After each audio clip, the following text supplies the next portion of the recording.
చంద్రుడిని మాట రాక చూస్తున్నా వరస కాని బంధుని చొరవ చేసి అంటున్నా ఇంకెప్పుడు ఒంటరినని అనరాదని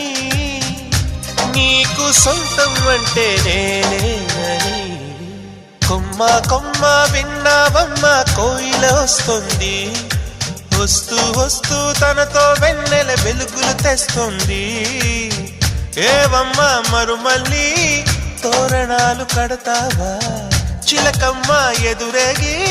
స్వాగతాలు చెబుతావా పూల పొగరిల్లేరా రమ్మందని విన్నానమ్మ